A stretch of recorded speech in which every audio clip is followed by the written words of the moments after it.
It is Tuesday, February the 9th, and welcome back to GoodFellows, a Hoover Institution broadcast exploring social, economic, political, and geopolitical concerns in this time of pandemic.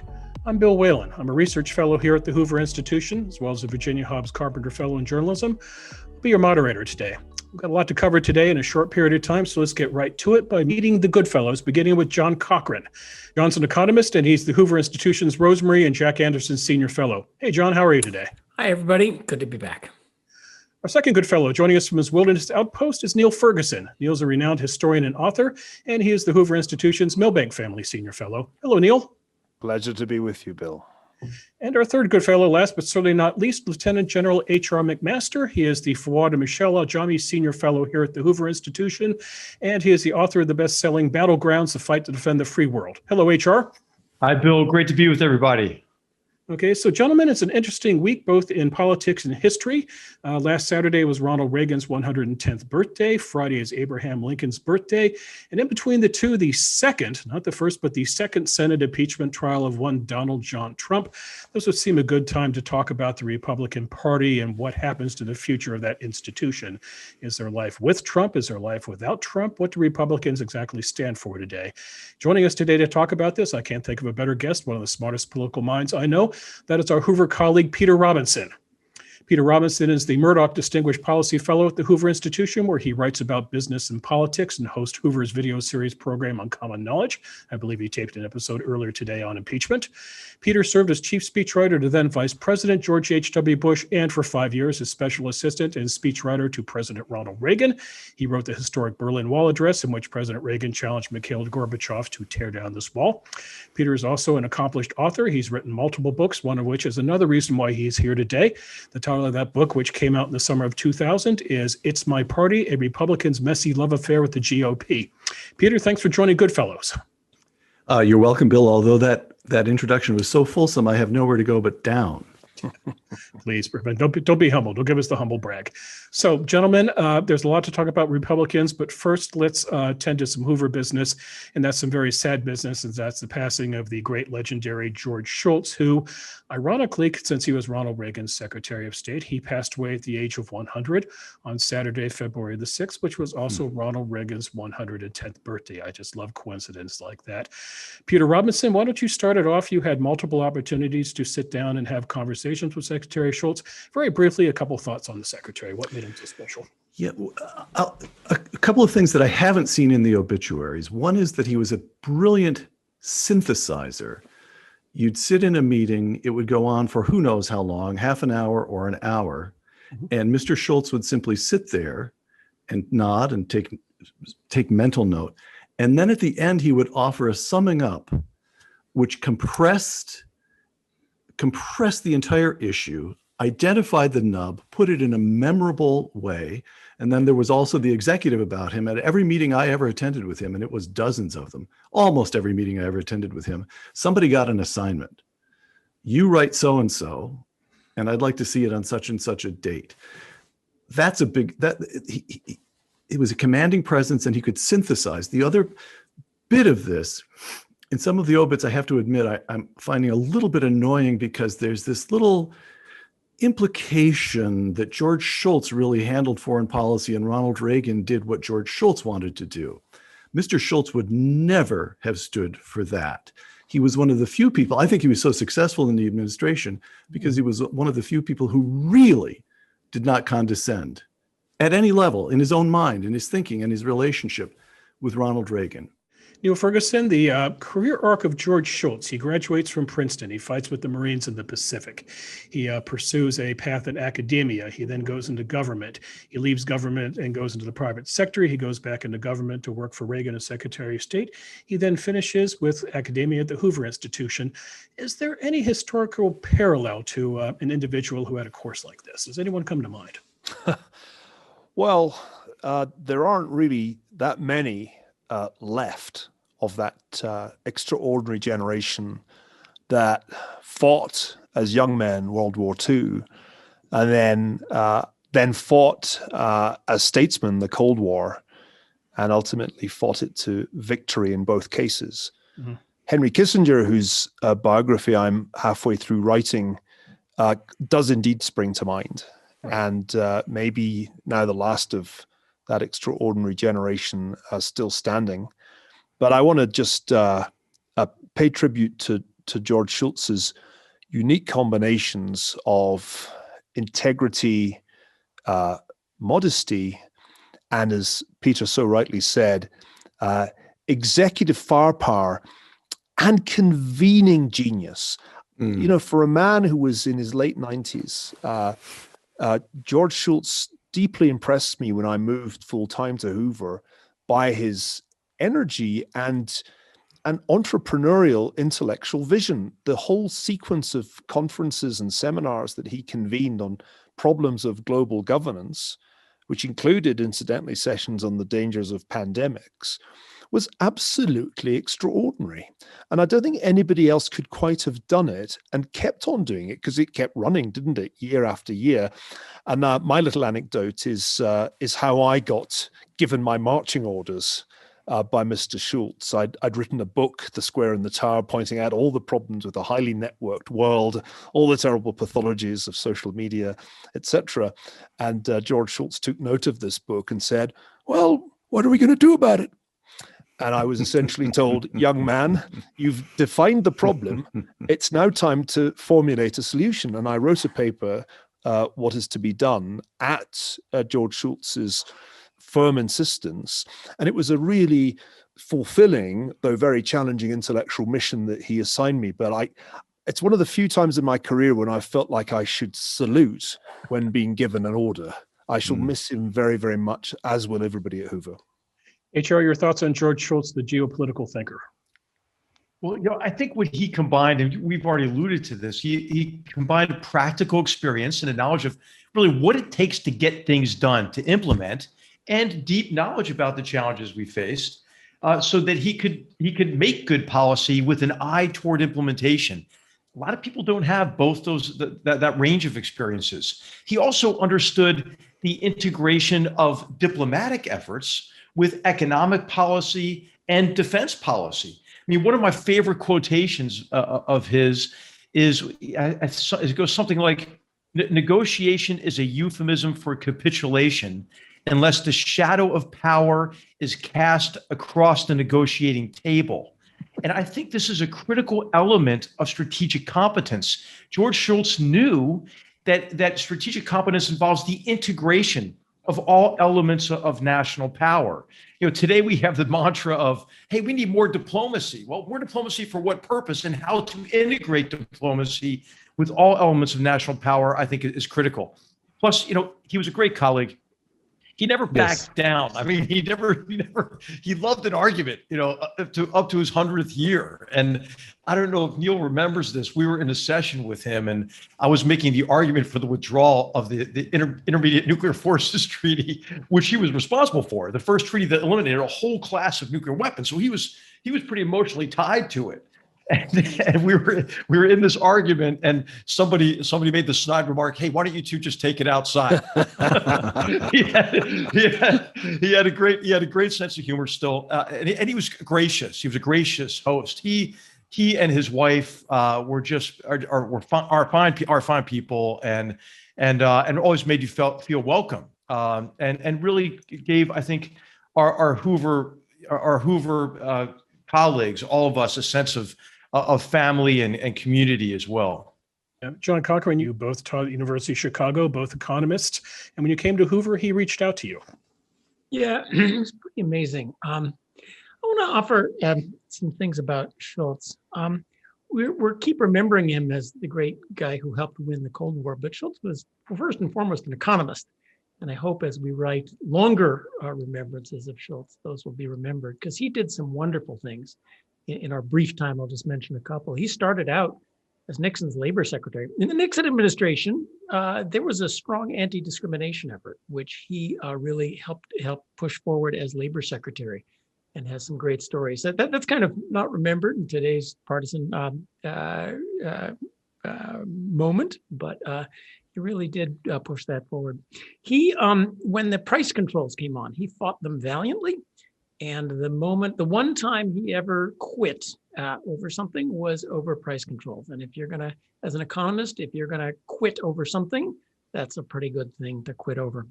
Finally, his famous motto was "Trust is coin of the realm."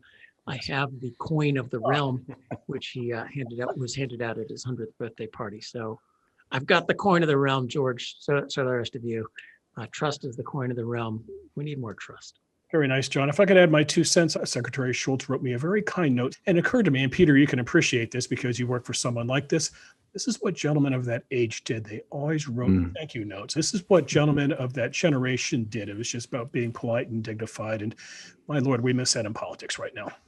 But Bill, could I just one other point that listeners should understand? We talk about him as though we just spoken to him. Yes. But that's almost true. When Reagan died, he'd been ill for a decade, and none of us had seen the man for a decade. George H.W. Bush, when he left office, really set it all down. And by the end, he was unwell and only coming into his office from time to time. George Shultz, at the age of 99, was coming into the office at least 3 days a week, right up until the pandemic shut us all out. And after that, he was participating in Zoom calls. The last in which I saw him, of course, was his 100th birthday celebration on Zoom. But that was only a few months ago.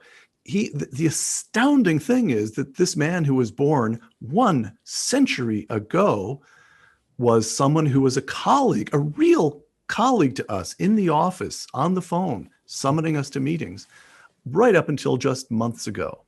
Right. All right. For those of you who are more interested in the life of George Shultz, I encourage you to go to the Hoover website, www.hoover.org. Our marketing team has put together just a really wonderful tribute to him in words and pictures. So go check that out if you want. Peter, let's talk Republican politics now.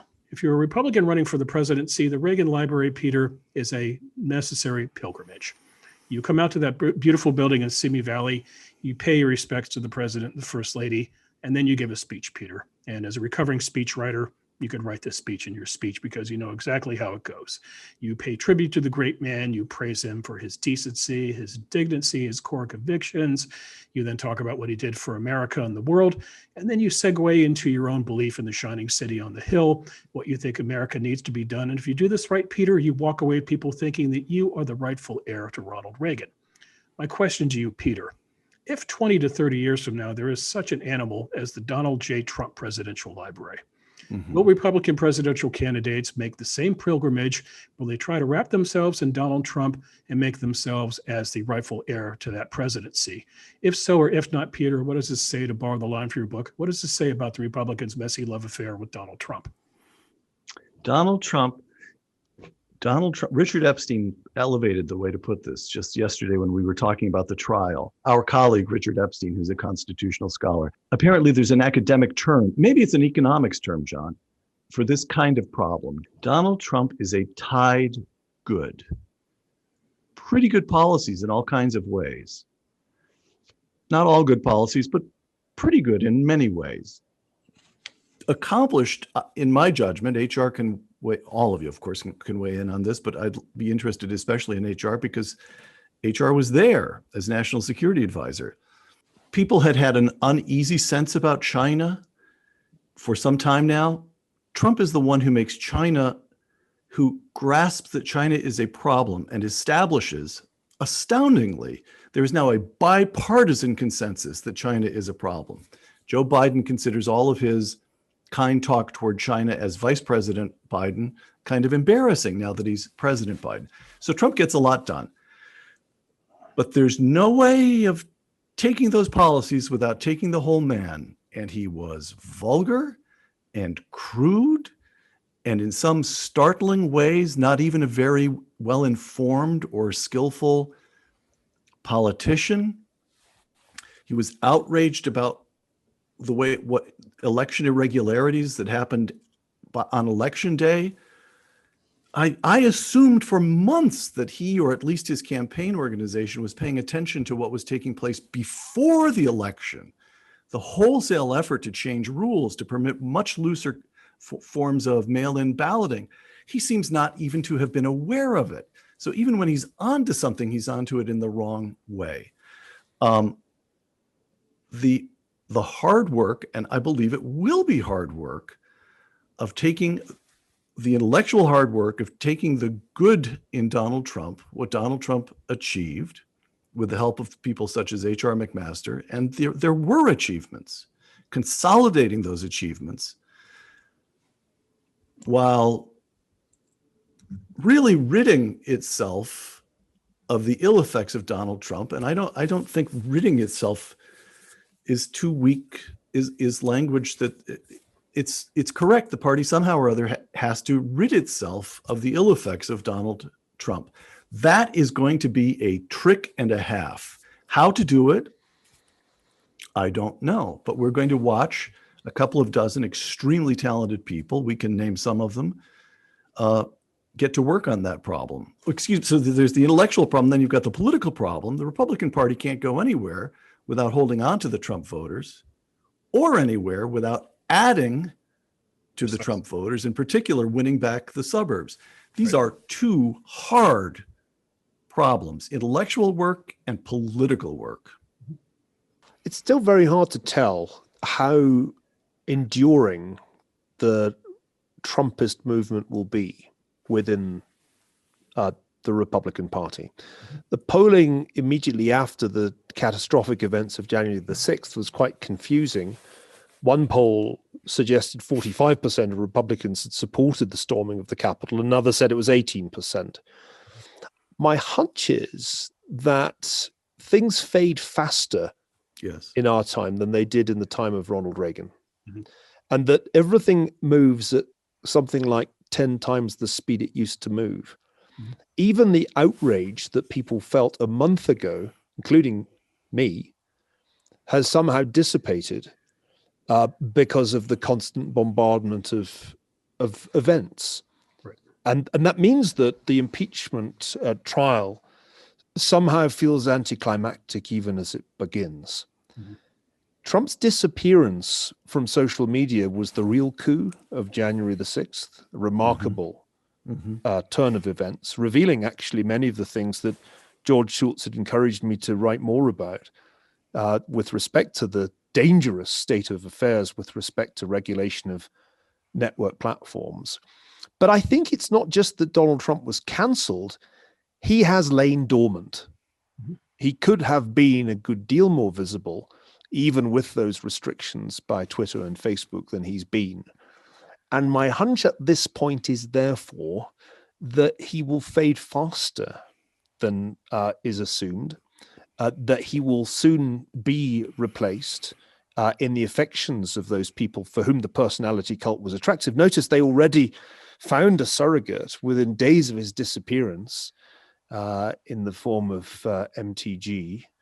And I think that she's only the first of many surrogates of substitutes that the personality cult will latch onto, because ultimately Donald Trump is a busted flush. And there won't be a ritual of the sort that you described, Bill, in future years, certainly not 20 years from now. I'm not even sure it'll be true 20 months from now. Mm-hmm. My bet is on there being no second act here and a faster fade than we're expecting, because we still fully haven't adjusted to the extraordinary United States of amnesia that we live in. This is all going to fade faster than we think. I'll tell you, just to pick up on that, I would go back to the Reagan analogy that you began with, Bill, and that Peter discussed. Ronald Reagan ran against big government. Donald Trump tapped into the sentiment against the swamp, and not only ran against big government, but he ran against his own administration. And then ultimately, I think he acted out against himself, right? And in many ways was his own worst enemy. Ultimately, President Reagan was about the politics of addition, right? Bringing more people into his agenda. Whereas I think President Trump took an approach of doubling down on a narrow base. He was really more about the politics of subtraction, right? In a period when we are increasingly polarized and subject to all sorts of disinformation and social media algorithms. And he in many ways exacerbated all of that. He didn't cause it, right? He didn't cause it. And I think maybe a question we'll ask maybe in the coming years as we look back on it, did he make America stronger or weaker? Anyway, so much to discuss there. I'm trying to think of what a Donald Trump library looks like and where it is. I think there's some good real estate opportunities in Atlantic City, maybe for it. You need an iPhone that you can swipe a bunch of tweets. I'd like to post this to you, Peter, actually. Then Oh, okay. 1999, Peter, you hopped in a car, flew around the country in search of the next Republican thing, trying to figure out what Republicans stood for, who could lead the party. And you landed on two squares. One was George W. Bush in Texas, a very competent, compassionate conservative governor. Got And that in part all right. places, New York City, Rudy Giuliani, a very competent mayor attending to people's needs, crime, economy, and so forth. We know what happened to these two gentlemen. Neil, maybe you can try to tell us which Shakespearean character Giuliani ended up becoming. I can think of a long list. Peter, if we gave you a COVID shot, put you in a car, sent you out, where would you go looking for the next Republican entity, the next person to lead the party? Where would you go? Florida. Florida. I even 2 weeks ago, I had a list of people in my head that was at least a dozen people long. And you know what? In 2 weeks, I've just developed what are the kids? I've developed a man crush. Is that it? Or am I saying something that's improper here? On Ron DeSantis. Stop talking about me, Peter. HR, keep that quiet. All right. So DeSantis, look, there are several different people, right? But if I had to choose, in Washington, Tom Cotton seems to me to have done a remarkable job in a state that was hard for Trump of doing this hard intellectual work. And Tom Cotton is one highly intelligent young senator. Tom Cotton taking the positive aspects of Trump and trying to be creative with them. A really good politician will take the politics of the moment and try to do something with it. Tom Cotton did not disgrace himself in the Electoral College vote count. He announced before the riot, as I recall, the day before or that morning, that he would not be joining those who would vote to challenge the electoral counts on constitutional grounds. He handled himself immaculately throughout all of that. Tom Cotton strikes me as a comer in all kinds of ways. The man crush is for Ron DeSantis, though, for a couple of reasons. One is that I've had only 1 hour long encounter with him. And it was 3 or 4 years ago when he was in Congress, and I didn't know who he was. We were at some conference and we ended up during a break having a cup of coffee together. And here's the way Ron DeSantis reads. He's built about like HR, actually. You wouldn't be too surprised. He's square and powerful. And actually he has kind of a gravelly voice like HR. So he reads like just a tough guy. Like HR, though, there's a trick there. Ron DeSantis, Harvard, Yale, Rhodes Scholar, 2 tours in the United States Army. The guy, like our own HR, turns out to be just brilliant. So he has a middle-class upbringing, and he reads, he sounds, he walks, he talks like an ordinary, approachable guy you'd feel perfectly at ease having a beer with. And then you go, as I did, I go back to my hotel room. Who the heck was that congressman? You look him up, and it turns out there's a remarkable record of intellectual achievement there. Okay, so he gets elected in Florida, which is a great, big, complicated state, in a squeaker of an election. To whom does he attribute his victory? African-American women, because he came out in support of school choice and carried that argument into Florida cities and won disproportionate support among African-American women, even though his opponent was an African-American himself. What does he do during COVID? I have no idea where all of you stand on COVID or what should have been done or what shouldn't have been done. But every press conference he gave was deeply informed by reading of the science. Jay Bhattacharya of Stanford told me that Jay Bhattacharya, who's one of the authors of the Great Barrington Declaration, but has published. If you were a regular listener to GoodFellows, Peter, not only would you know you had Jay on COVID, but you'd know that he'd been on. But just don't let me interrupt you. Okay, I want to interrupt you. So Jay said that Ron DeSantis called him, Jay, out of the blue, phone call. Hello, this is Ron DeSantis. I'm the governor of Florida. And asked for a kind of informal briefing on COVID. And Jay said every time he started to quote a recent paper, Ron DeSantis had already read it. So he refuses to lock down Florida wholesale, keeps the economy open, keeps schools open. The economy of Florida does not take anything like the hit that the economy of California or New York has done. That strikes me as pretty smart and courageous. And then you get this tech coup where they're throwing off, they shut down Parler.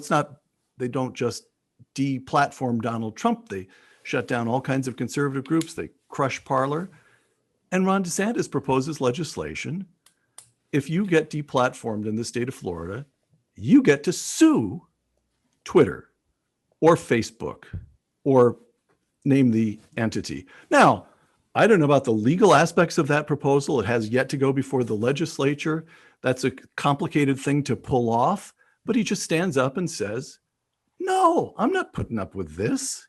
This guy strikes me as pretty remarkable. So I would head to Tallahassee of all places. Although of course I detour down through Miami first to have a little fun before heading up to Tallahassee. Well, let me jump in here because I want to phrase this as a question. Well, I think so. We try to stay away from personalities here, in part because 4 years is a long time.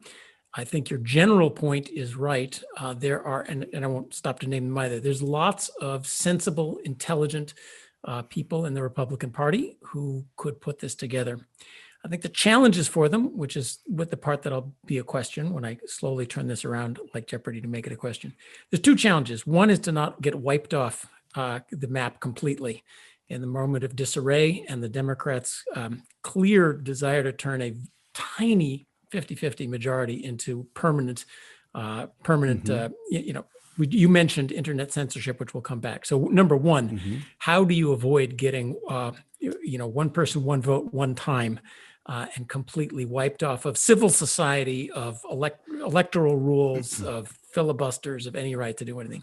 But then the larger one is what a message and set of policies does whoever comes out to embody them put together in order to, keep the people who had pre-existing concerns and found a voice in Donald Trump for them, and the suburbans and everyone else. And I think, I hope now here I'm going to talk our own book.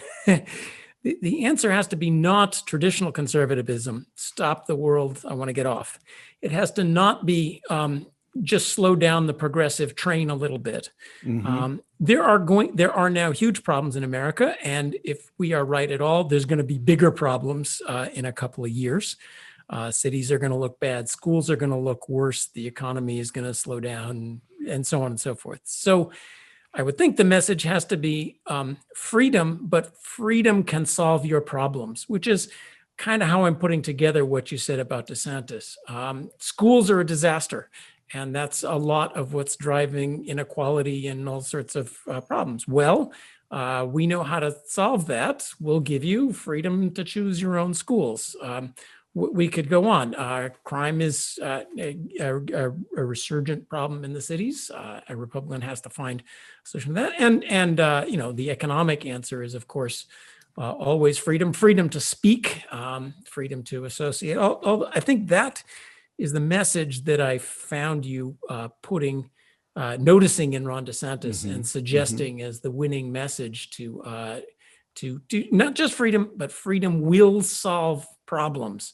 When there's a housing problem, let people build houses.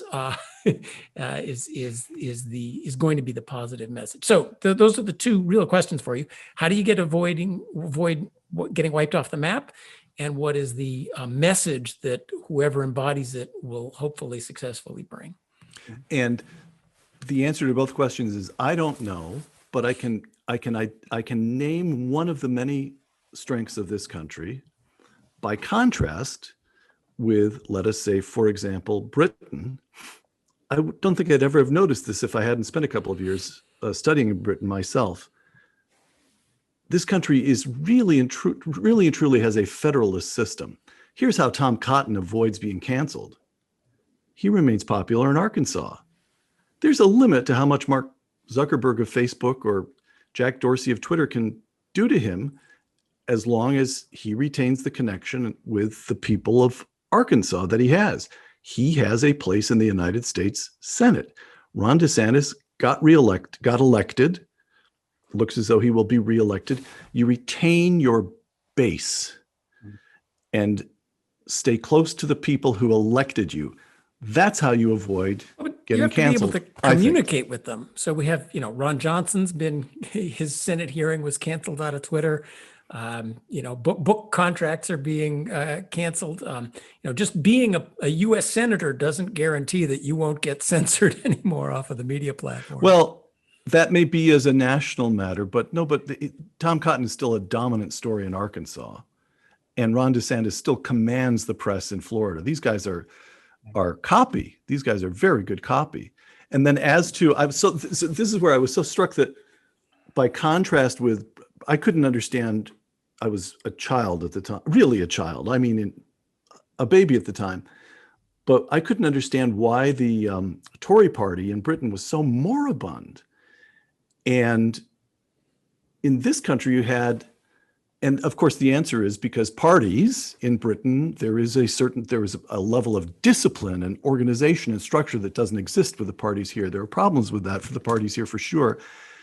But whoever is running a party in Britain can actually suppress other points of view, which is a way of saying suppress experiments in the party in Britain. In this country during the 70s, you had the liberal Republicans back east, but you also had Ronald Reagan out in California, who's trying out different approaches, trying out different language, trying out different tax policy. There were certain ballot measures he couldn't get, even the great Ronald Reagan couldn't get enacted. But you have an opportunity here for people to try out different stuff. And that's what's going on. So you've already got distinctions between Tom Cotton is one flavor, Nikki Haley's working on something else. You've got Charlie Baker in Massachusetts. I can't imagine that a New England Republican would ever have a serious shot at president. But what do I know? He's one of the most popular governors in the entire country among his own people right now. So you've got lots of opportunities because of our federalist system for experiments to take place. Okay, let's get Neil in. Neil, I've heard Tories, I've heard Charlie Baker in Massachusetts. This is your life. Well, I'm not sure I find Peter's contrast between the United States and the United Kingdom wholly plausible, because the British parties are really quite broad churches, and discipline was certainly not sufficient in the 1970s to prevent the rise of Margaret Thatcher. And I can't imagine anything more remarkable, actually, looking back, than that the Conservative Party should have a female leader who should then become prime minister with an ideological view so close to that of the Hoover Institution that we still, every now and then, look back on that time and wonder if it was all a dream. The United States still not produced anyone like Margaret Thatcher, with all the experiments at the state level you talk about, Peter. Nothing close. And here it is, 2021. I actually agree with you, though, Peter, about DeSantis, and here's why. The critical question for anybody bidding to be the next Republican presidential nominee is, can you carry the Trump voters with you? Can you reconcile them to his disappearance? And I was actually very struck by my own focus group in this regard. Now, you don't know about my focus group. I don't think I've ever talked about it on GoodFellows, but Mike and Jerry provide my wife Ayan's security. Mike is working hard right now because Ayan has a new book out, which means she is once again in the line of fire. And Mike is the first person to tip DeSantis ahead of you, Peter. And Mike was also one of the very first people, along with Jerry, to tell me that Trump was going to be the Republican nominee in 2016 and would win. And I've had this wonderful focus group because these are smart guys, but they did not go to college. They are, in the case of Jerry, an ex-Marine, both ex-NYPD. And the view of the world that I have got over the years from Mike and Jerry has been so much more reliable when it comes to thinking about US politics than the Harvard professors and Stanford professors could come up with, that I now swear by my focus group. And so Mike is with you, Peter, and very much agrees with your analysis. Very much agrees that this man has what it takes. And therefore, if Mike and Jerry are already on board, I'm putting him right at the top of the league. I agree with you about Tom Cotton too, but it's hard for Tom, I think, to be a nationally plausible presidential candidate, because somehow Tom Cotton's intellectual acuteness is too visible. And remember, as Ronald Reagan taught us all, the key is to hide your intellectual firepower so completely that the rest of the world thinks you're a hick cowboy. Tom is too obviously smart. This will put off a critical mass of American voters. But DeSantis appears to me to be able to keep his brain well concealed. So yeah, I think this is a great insight, and it could solve the problem. There's one other thing we should talk about, and that is what the Democrats are going to get wrong. Because remember, it's a dynamic system, and the Democrats are already well on the way with a succession of mistakes that will certainly allow the Republican Party to make a political comeback. When Larry Summers, the high priest of secular stagnation, goes live in the Washington Post and says your stimulus is way too big and is going to overheat the economy, you have a problem. And although they all love to hate on Larry now, the truth is that he blew an intellectual hole in Biden's economic strategy so large that all of the GoodFellows could comfortably swim through it.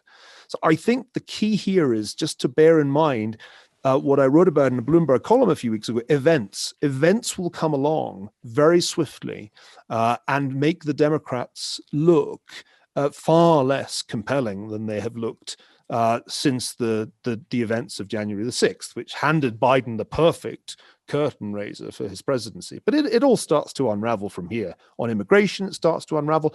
I think it starts to unravel on China, where I think they are talking very, very tough talk. But at some point, the Chinese are going to ask them to walk the walk. And then we'll see if the word Blinken contains the word blink for a reason. I just want to follow up on that, because I know HR hasn't gotten a chance in a bit, but I have a follow-up thought. Well, I thought the idea was to keep HR from talking. No. I like to steer clear of this anyway. This is the area. I mean, I'm underqualified in a lot of areas, but this is the way. I'm going to follow this by bringing. I have a question for HR. I actually mentioned China to tee HR up, and you dive in, Cochrane. It's just well, because I want to follow up on your first thing, and then we'll dive into foreign policy. A month or so ago, I opined on this show that I was secretly hoping for the Democrats to win the Georgia Senate, because there's a time in military affairs where you dance around, and then there's a time when you have the decisive battle.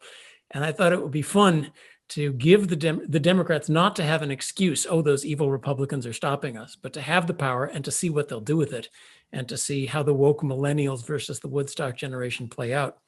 And what I see in what's happened already, as Neil pointed out, 2 more years of this, let alone 4 more years of this, the progressive bandwagon is going unchecked, and not just Trump's voters, which, let's remember, are the cops and the firefighters, not just the Proud Boys and the rest of it, but the suburban people.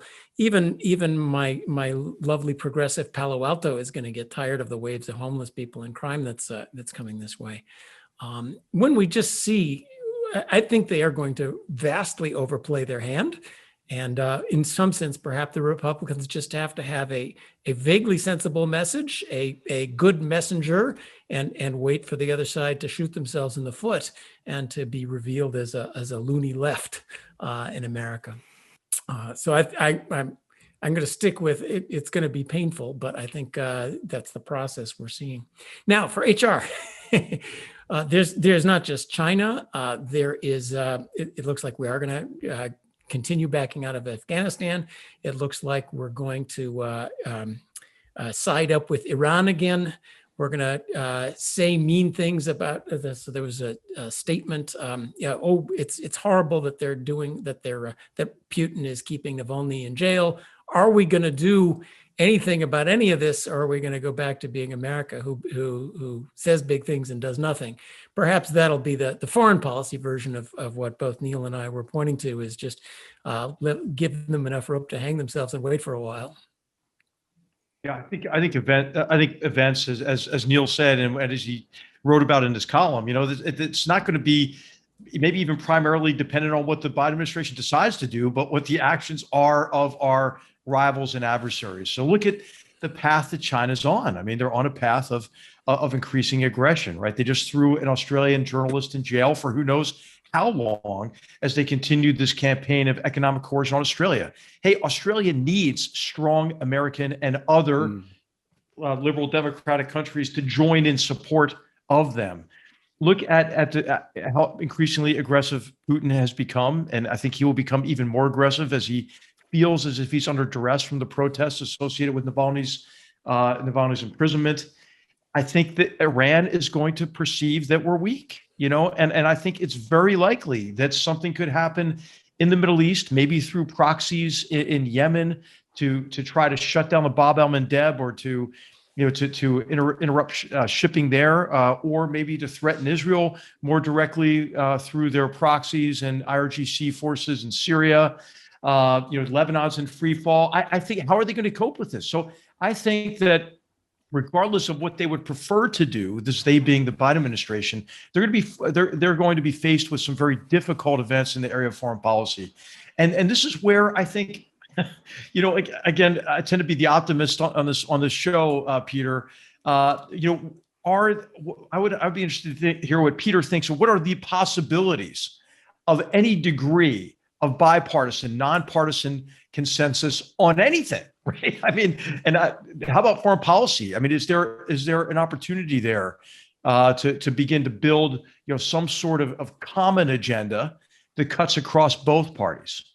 I mean, in fairness to Tony Blinken really surprised me by saying a positive thing about Trump's China policy, and saying that the fundamental direction had been right, even if the tactics might change under the Biden administration. I thought that was brave of him, but I do think that he and Jake Sullivan have used strong language, particularly on human rights issues.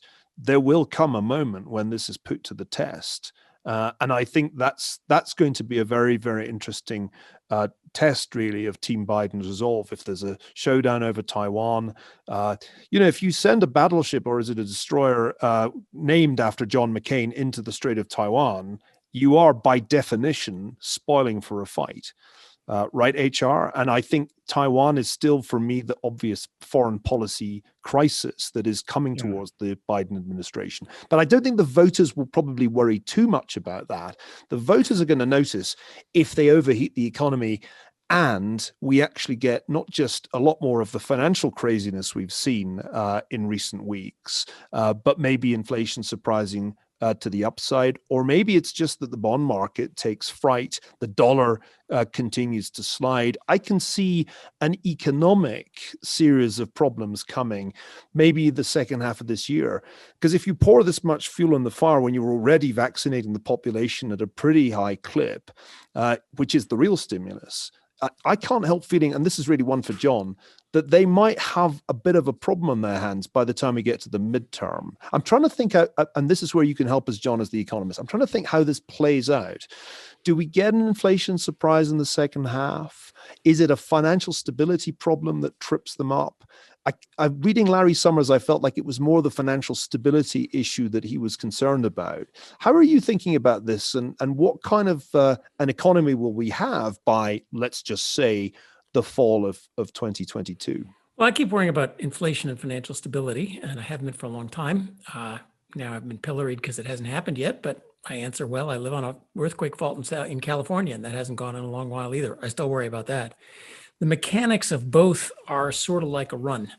If you know it's going to happen with any certainty, it happens immediately, because if you know there's going to be a bank run tomorrow, you run to the bank today.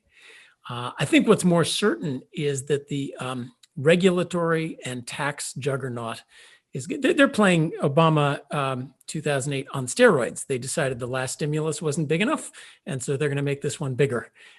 And they decided that the last regulatory effort wasn't strong and unconstrained enough. The most amazing Biden executive order was the one essentially wiping all science and quantification out of cost-benefit analysis, including a direction to affirmatively promote regulations, all regulations.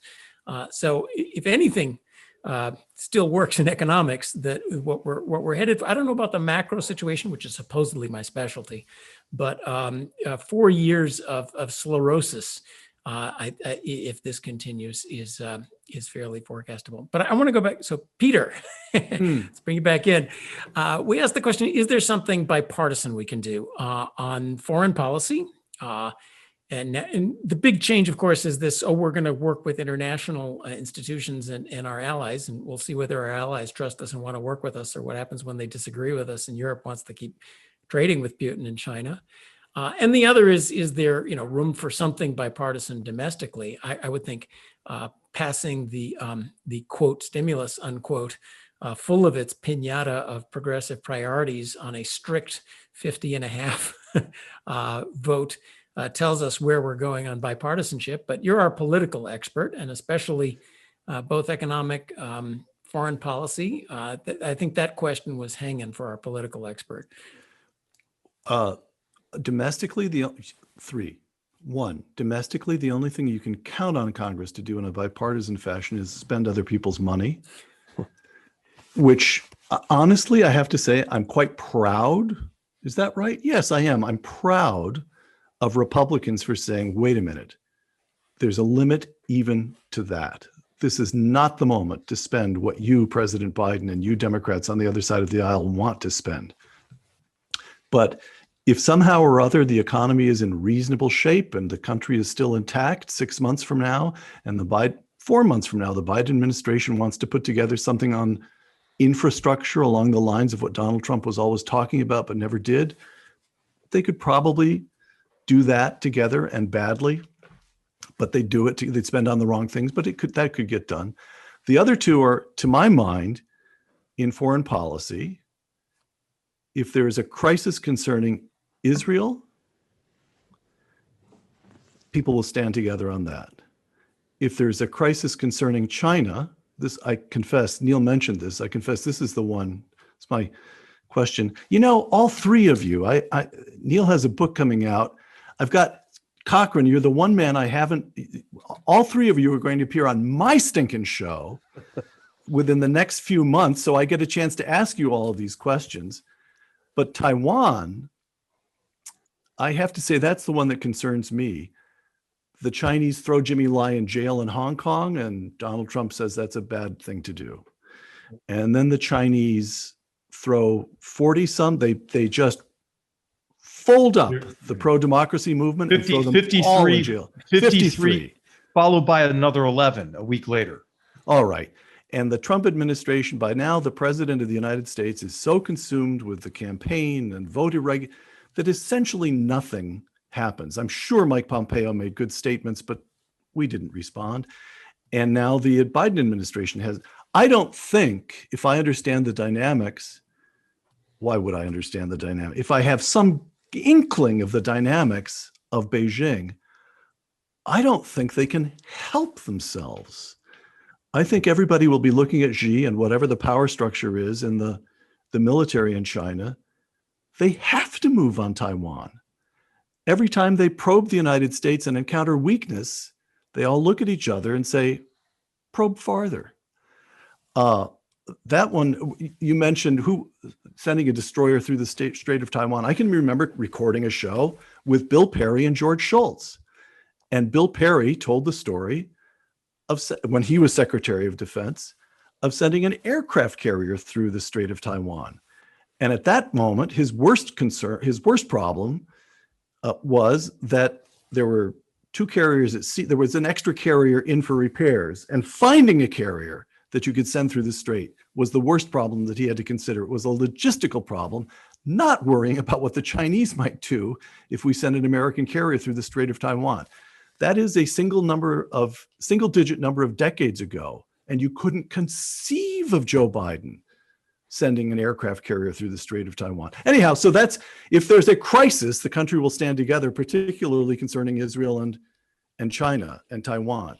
Gentlemen, we're getting short on time here, so I'd like to offer one more thought to you before we wind down, and that's this. We all watched the Super Bowl last weekend, and I do want to talk about the Super Bowl before we part ways, but the Super Bowl is about both football, bad football in this case, but also product placement. Products are about branding, and the Republican Party is ultimately a product that you have to sell to people as you would any commercial product. So the question for the four of you to mull over, what is the Republican brand right now? Well, I'll go first, and I'll be quick. So I would just say that there's a big debate, right? And I'd love to hear comments on this. What is a Republican? What is a conservative foreign policy? This is one of Secretary Rice's, our director here at Hoover's priorities, is to help redefine what a conservative foreign policy looks like. I think now there is a great deal of momentum behind those who are deeply skeptical about American involvement generally abroad and are making the case for disengagement from complex problems overseas as an unmitigated good. This is the retrenchment movement. It exists in both political parties.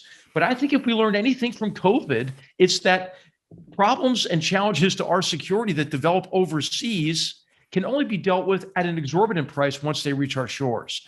So I think we need an argument for a sustained and sensible approach to our security, and a sustainable approach to our security.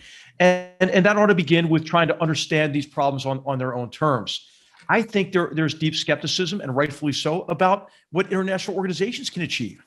I think one of the areas of difference between a Republican approach and maybe a Democratic Party approach is that I think Republicans recognize there's no prize for membership in international organizations, right? When the Biden administration got back into the WHO, the World Health Organization, without any conditions, imposing any conditions, a big missed opportunity. Same thing with rejoining the Human Rights Council, for example. Same thing as well for the happy talk about, hey, working with allies while the European Union is trying to get past this comprehensive agreement on investment with China that allows China to take this divide and conquer approach with us. So, I think, the word realistic is overused and little understood, and these labels aren't really very useful. But I think an approach of principled realism to the world and the challenges and opportunities that emanate from it, and with which we have to be engaged. I think that's a debate we're going to have over the next 2 years. Mm-hmm. Let me try. You asked the question, what's the Republican brand? And when you've just lost an election is when you go back, regroup, and find a new brand.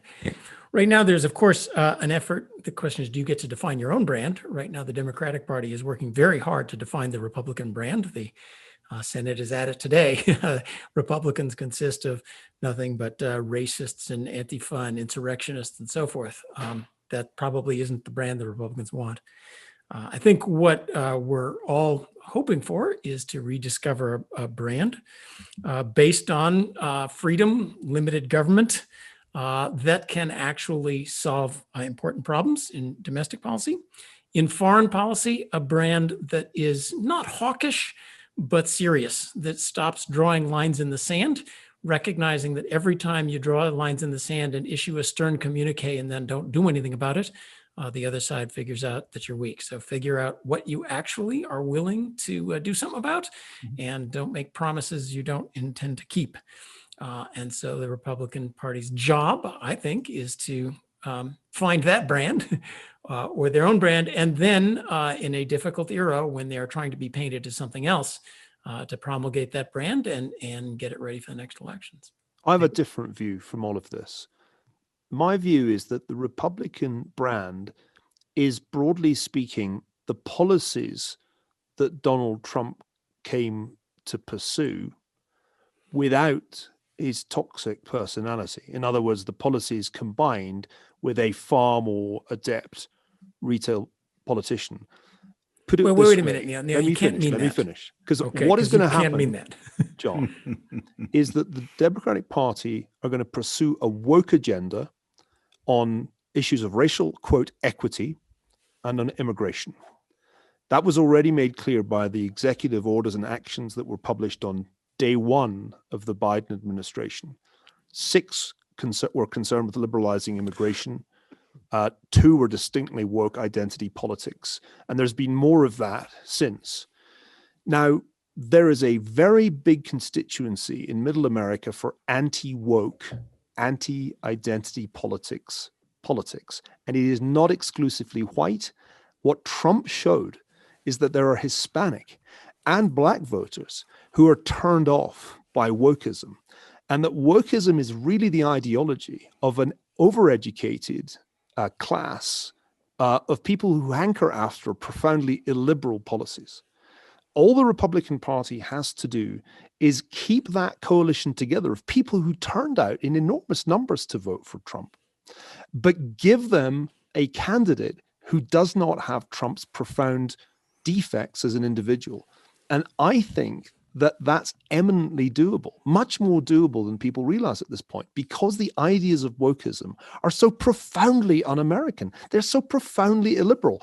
If you want to see how the Biden administration will self-destruct, watch how the New York Times is self-destructing at the moment. Watch how major universities have been destroying themselves for the last many years. It's all going to happen now at the federal level because the campus has come to the Capitol. And that's the thing that is going to bring about the Republican revival. Peter, last word. Last word? Last word. I was kind of hoping for a few last paragraphs, speechwriter that I am. I agree with Neil. Absent Donald Trump, this shouldn't be that hard. Even after the election, the election we went through, Republicans 50-50 in the Senate. They picked up seats in the House. They held 23 state legislatures and governorships. And here's the state where the Republican Party is on its back, California. Let me just a few names. Here are the Republicans who won back seats from Democrats. Young Kim and Dawn Steele, both Korean. Mike Garcia and David Valadao, both sons of Mexican immigrants. In the state assembly, listen to a few Republican names. There are not that many Republicans in the state assembly, but they include Philip Chen, Stephen Choi, Vince Fong, Janet Nguyen, Suzette Martinez Valladares. The mayor of Anaheim is Harry Sidhu. I'm sure I'm mispronouncing that name. He's a Sikh. California, God bless the Golden State, which I keep every morning. I think, why am I not living in Texas? But at the same time, there's still this hope that this great big bowl of fruit that we inhabit, this colorful, vivid, gorgeous state, is leading the country once again. Liberty, the Constitution, and the American dream. And it works. Look, it works. It still works. Okay. Well, Peter, we might find out about that soon enough if there is a gubernatorial recall. Yes, that's true. Which may materialize. We'll find out by the middle of March if the signatures are there for that. So, gentlemen, let's wind down the conversation. We can't go without talking about that All-American of Institutions, the Super Bowl. I assume all 4 of you watched the show on Sunday. Your thoughts on what transpired? What a terrible game American football is. If you'd only watched the very deplatform that man. Shut him off right now. Cancel him. Throw him back to England. So American football is a corruption of rugby. It's largely the fault of Harvard University, where the forward pass was first legalized in the late 19th century. Its invasion by commercials makes it unwatchable as a game. I watched England-Scotland, 80 minutes of uninterrupted rugby the day before. It was 100 times better as a sporting spectacle. I pity you. If you could only follow HR's lead and embrace rugby, get rid of your helmets, throw away your shoulder pads, abandon your forward passes, and no bloody commercials during the game. That's my solution to most of America's problems in a nutshell. The name of that man is Neil Ferguson. We dissociate ourselves. The rest of us dissociate ourselves from his remarks. Cancel his citizenship. No, I agree. Okay. So, I mean, plus it's logistically easier. All you need is a pair of boots and a mouth guard, right? And the ball. And it's health insurance. It's two 40-minute halves with a 5-minute halftime. And guess what? There's no trash talking in rugby, right? I mean, the old saying is that soccer in the pub or after football the game there is There's is a rival gentleman's singing. sport played by hooligans, and rugby is a hooligan sport played by gentlemen. Nobody mouths off to the referee. It's one referee essentially watching 30 people, so you can get away with quite a bit if you like. But what's great about rugby is we can take a lesson for our society. You fight like hell for 80 minutes. And then guess what you do after the match? You have a beer with the other team, right? And we ought to maybe try to apply that to some of our politics as well. All have managed to miss the big story here. The big story is a tribute to longevity, to diet and exercise. Neil Ferguson, what is your secret to longevity and sustained excellence? As you look at Tom Brady, how does Neil Ferguson do what he does for so many years? Well, I haven't done it for very long. I'm only 56, and by Ferguson standards, admittedly, that's old. I mean, we began by talking about somebody who made a century, George Shultz. And no male Ferguson has ever, I think, got past 75. There is no secret to longevity in Glasgow. There is a secret to dying shortly after retirement, and that has already been alluded to by HR, a good deal of contact sport followed by beer. I don't do so much of the contact sport these days, but I'm sure I lead a life that by the standards of Tom Brady is almost unbelievably bibulous and degenerate. And I won't make it to be 100, so don't plan any lengthy obituaries. They may have to be written sooner than you think. Hey, and we should add for our viewers who are dying to know, Scotland upset England in a defensive masterpiece, 11-6, I think was the final, wasn't it, Neil? So for the first time since I was 18, right. Scotland beat England at Twickenham. I can't tell you how much more meaningful that was than and Scottish rugby was kind of on the ropes, right? The Eagles beat them 2 years ago, which was I thought a ray of hope for the Eagles, but then some disappointments followed. But anyway, an amazing match, and hats off to Scotland. Well played. Thank you, HR. Okay, gentlemen, I do have one last question, then we will wrap up. Since we want to refer to Tom Brady as the GOAT, the greatest of all time, since we just passed Reagan's birthday and we're now approaching Lincoln's birthday, who's the Republican GOAT? Oh, Lincoln. That's Lincoln. not close. The Reagan Lincoln. speechwriter Not says close. Lincoln. Okay. Yes. I second that. Okay. I third that as well. John? Who's going to object to Lincoln? No one's going to Except, fight I guess, honestly. Except, I guess, the school board of San Francisco, which recently canceled him Okay, so maybe his Along name with will go back up Dianne to San Feinstein. Francisco High School. Yeah. because he hadn't done enough for Black people. Right. Okay. Well, gentlemen, thank you. That was certainly an interesting conversation. We started with George Shultz. We somehow ended up with Honest Abe on a high school in San Francisco. I enjoyed it. I hope you did too. And I don't know, Neil, I think you'll make it past 75. Come on, have a little faith. Hey, Bill, one more thing. You didn't ask me my secret for longevity. What I have this thing called the Thigh Master that I use during. Oh, that sounds revolting. What? during our GoodFellows taping, and you can do it on Zoom. It keeps you very fit, very fit. I recommend it. But it's a machine? There's not a little person under the desk there, I hope. He's laughing nervously. Do you see that?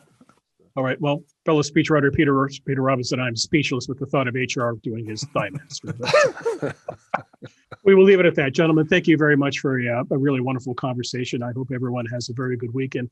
I'm sorry about the Super Bowl, but, maybe we'll get together. Maybe if society's back over, we can all watch it next year together at some location. So thanks a lot, and we will see you next week. That's it for this week's GoodFellows.